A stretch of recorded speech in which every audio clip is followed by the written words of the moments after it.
Bonjour, Philippe Rosier, bienvenue sur Icône Équestre.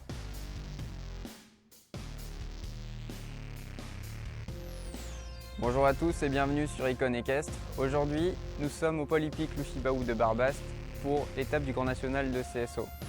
Nous sommes venus ici pour rencontrer notamment le couple champion olympique Philippe Rosier et Rahotep de Toscane qui sont médaillés olympiques à Rio, on s'en souvient tous.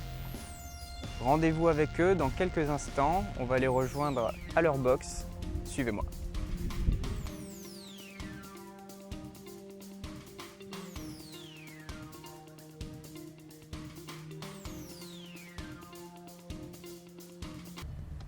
Alors nous voici en direct avec Philippe Rosier et Rahotep de Toscane, le couple champion olympique. Philippe qui vient de se classer juste à l'instant dans la 145. Philippe, première question toute simple, alors, heureux? Oui, totalement. Totalement, c'est beaucoup de bonheur. Et je dis toujours, c'est depuis que je suis rentré en France surtout, parce que c'est la joie qu'on a procurée à toute la grande famille de l'équitation surtout. Beaucoup de gens, c'est pas tellement qu'ils nous remercient pour la médaille, c'est vous nous avez fait rêver, vous nous avez fait pleurer. Donc c'est génial. Ouais. Ah oui. Tu es au haut niveau depuis très longtemps. Ta carrière n'est pas encore finie, mais est-ce que justement après une médaille, on commence à tirer des petits bilans Non, moi, ma vie continue, c'est ma passion, c'est mon sport. J'adore ce que je fais. Je suis passionné de mon métier et tous les jours, je me dis j'ai de la chance de le faire. Je veux dire, vivre et de sa passion, c'est un luxe aujourd'hui. C'est un luxe. Donc voilà, non. Est-ce que tu as des objectifs encore aujourd'hui? Ah oui, mais il faut, sinon on est mort. Si on n'a pas d'objectif dans la vie, il faut arrêter. Oui, j'en ai plein, bien sûr. Déjà de continuer, d'essayer de rester au niveau. Le cheval, il a que 11 ans, il est à pleine maturité. Ça, c'est la première chose. Il y a la finale Coupe du Monde à Bercy, quelque chose que je voudrais bien retourner, qui me ferait vraiment grand plaisir. Et puis pourquoi pas dans 4 ans, les prochains jeux. Je veux dire, Skelton l'a bien fait. C'est toujours parce que les gens parlent de moi en disant ça nous donne de la pêche et ça donne envie. Mais moi, ce que j'ai avec Skelton, qui était médaille d'or il y a 4 ans par équipe, et 4 ans après en individuel qui a une médaille, on a le droit de rêver. Je veux dire, il faut rêver dans la vie. Si le matin tu te lèves, si tu rêves pas, c'est pas bon. Moi, je rêve et je crois qu'on a le droit. Oui, exactement. Alors ce cheval, il a 11 ans aujourd'hui. Est-ce que tu penses que tu pourras envisager une prochaine Olympiade avec lui ou est-ce que bien sûr, pourquoi pas. Je veux dire, après, c'est son physique, c'est son envie. Je veux dire, pour moi, ça sera pareil. Je veux dire, c'est l'envie à la fin. Tu sais, c'est ça. C'est son physique et son mental. Et moi, c'est mon physique et mon mental qui feront que oui, je continuerai ou pas. Voilà. Alors, tu as ce cheval-là qui est en tête aujourd'hui de ton piquet de chevaux. Est-ce que tu peux nous faire un point sur ton piquet de chevaux actuel? Oui, j'ai un deuxième cheval qui s'appelle Impulsion, un étalon noir qui a le même âge que Rahotep, qui est superbe aussi et qui l'a beaucoup aidé cette année, qui l'épaule beaucoup. C'est-à-dire que c'est un cheval qui protège Rahotep quand il y a des qualifications pour des grands prix, choses comme ça. Okay. C'est Impulsion qui le protège parce qu'il faut que ce soit stratégique tout ça. Et si je fais beaucoup de qualifs avec lui, le jour du Grand Prix, il est fatigué. Il est fatigué, voilà. Donc tout ça c'est important d'avoir un cheval qui l'aide et qui l'épaule. Donc Impulsion est là pour ça.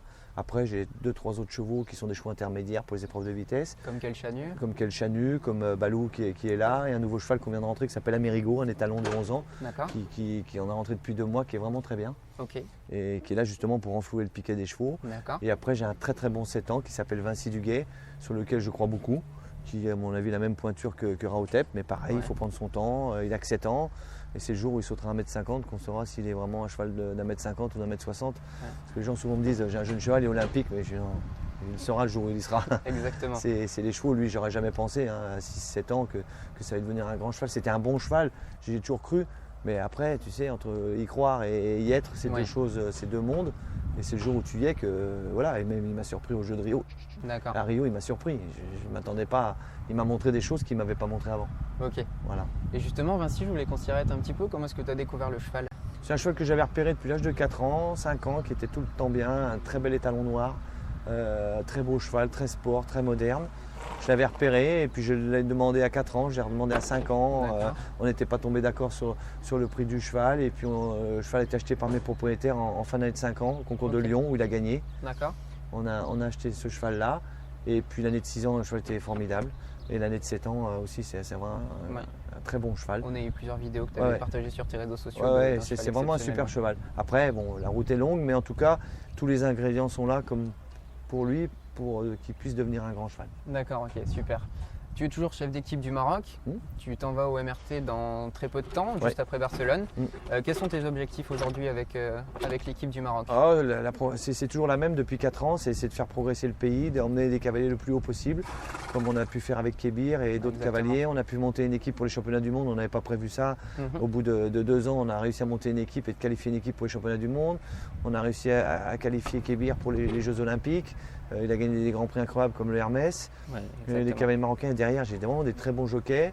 On est parti, je dirais pas de zéro, parce qu'il y a une culture du cheval au Maroc, il y a déjà des infrastructures, mais il y avait besoin de remettre le Maroc au niveau là où il doit être, c'est-à-dire au niveau dans les meilleures équipes au monde, et en tout cas qu'on parle du Maroc. Le Maroc, on n'en parlait plus depuis quelques années. Et il y a des bons jockeys, il y a vraiment une volonté du roi, de la fédération, de vraiment d'emmener une équipe le plus haut possible. Donc là, l'année prochaine, on a les Jeux méditerranéens. Et puis j'espère, en tout cas, si ça peut être un objectif, de monter une équipe pour les Jeux dans 4 ans. Parce que ça va toujours très vite. Il faut commencer maintenant. Donc pourquoi pas, si on peut monter une équipe de 4 cavaliers, prendre de l'expérience pour les emmener aux Jeux Olympiques, ça serait bien. Parce que le problème de Kébir, c'est que tout seul, c'est compliqué. Faire les Jeux Olympiques seul, c'est toujours mieux, même si tu n'as pas une équipe très forte, c'est toujours bien d'aller en équipe. Au championnat du monde, Kébir, il était très bon parce qu'il y avait une équipe. Je pense que là, il était peut-être trop seul. Je pense trop seul. Et puis, je vois Luciana Denise, des cavaliers comme ça qui sont des très bons cavaliers. C'est compliqué d'être au jeu pendant que toi, tu cours pour une médaille en équipe, eux jouent des qualifs. C'est pas du tout, mentalement, c'est compliqué. C'est très compliqué.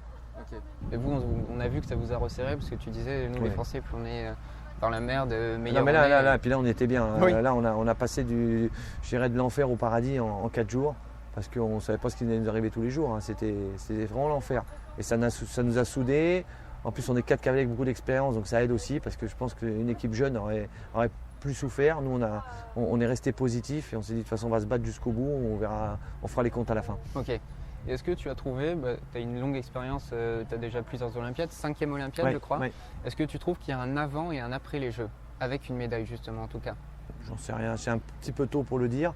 L'après-jeu, c'est le regard des gens, c'est la joie qu'on a procurée, c'est de donner de l'enthousiasme à la France, qui est une grande nation équestre, dans tous les sens du terme. Avec le complet qui a fait la première médaille, on a fait la deuxième. Et puis je trouve qu'en équipe, c'est 10 fois plus fort que. Moi, je n'échangerais pas ma médaille par équipe contre une médaille individuelle au jour d'aujourd'hui. C'est tellement fort. Là, c'est vraiment une médaille pour la France, pour notre sport. Quand tu es tout seul, c'est plus pour toi. Enfin, c'est pas pareil. D'accord. Moi, je trouve que c'est beaucoup plus fort. Ouais, même presque pas du tout. Et franchement, et je trouve que ça, c'est tellement fort. Et je le ressens, dans le regard et la façon de s'exprimer des gens quand ils viennent me féliciter. C'est aussi leur victoire, et ça, c'est important. D'accord. Et là justement, prochaine échéance assez importante, c'est la semaine prochaine à Barcelone, tu es dans les 4. Voilà, exactement, on a remis l'équipe des Jeux, c'est Mathieu Billot qui le réserve. C'est pour ça que je suis ici à Barbas aujourd'hui, pour refaire, je voulais avec Raotep refaire 2 petits parcours gentils, parce qu'on a eu beaucoup de pression, c'est quand même des efforts, bien que le cheval est revenu en top forme, mais c'est beaucoup d'efforts. Et je ne voulais pas le remettre directement dans les efforts. D'accord. Quel a été son programme là ce week-end? Là, nous, on a fait la première séance d'entraînement sur l'obstacle avec Jean-Maurice Bonneau mercredi dernier. Moi, j'ai fait une petite séance de cavalettine mardi. Mercredi, il a fait son premier parcours. On a sauté des combinaisons, un petit peu de tout. Et puis ici, il saute une 140 aujourd'hui où il était bien. Et puis demain, il y a encore une 140 avec barrage. Il ne fera pas le Grand Prix. Et puis l'avantage de Barbas, c'est qu'on est à mi-chemin pour l'Espagne, donc ça correspondait très bien à ce que je cherchais. Ça m'évite de faire des kilomètres inutiles. Et là, il est bien, il a un bon box, il se balade. J'étais me balader en forêt ce matin. Non, c'est les conditions parfaites. Enfin, en tout cas, c'est ce que je cherchais, donc ça tombe très bien. D'accord. Tu connaissais pas Barbas? Qu'est-ce que tu penses du site? J'adore, c'est superbe. Je m'étais dit, de toute façon, c'est un grand national, c'est que ça doit être bien. C'est pas par hasard qu'on choisit les grands nationaux. Je me suis dit, ça doit être bien. J'ai pris quelques renseignements, on m'a dit, vas-y. Et je ne regrette pas parce qu'en plus, il fait beau, alors qu'il pleut chez nous. Les conditions sont. Non, c'est bien, c'est vraiment bien. Vraiment bien. Je suis très satisfait du choix. D'accord. Barcelone, quels sont les objectifs là-bas? C'est la Coupe des Nations. On attaque le premier jour la Coupe. Il ne faut surtout pas se rater le premier jour. C'est la complexité de cette finale des Coupes des Nations. C'est qu'on a un warm-up mercredi. Et jeudi, c'est tout de suite la première manche par équipe. Et si on rate, après on fait la petite finale le lendemain et c'est fini. C'est pas le but. Non, donc l'année dernière ça s'était pas bien passé pour l'équipe de France. J'espère que cette année ça va bien se passer. On va essayer de donner le maximum tout de suite le premier jour. De toute façon, on n'a pas le choix. Il y a beaucoup de nations, je crois qu'il y a 12 ou 15 nations. Ouais. Et on peut vite être largué le premier jour. Ouais. Donc voilà, c'est pour ça que je préférais faire un concours avant plutôt qu'un entraînement. Ok. Voilà. Mais comme tu vas être dans l'équipe, normalement, il n'y aura pas de problème à Barcelone. J'en sais rien. En tout cas, merci beaucoup Philippe d'être arrêté devant notre caméra. En attendant, vous pouvez liker, laisser un commentaire et rester connecté.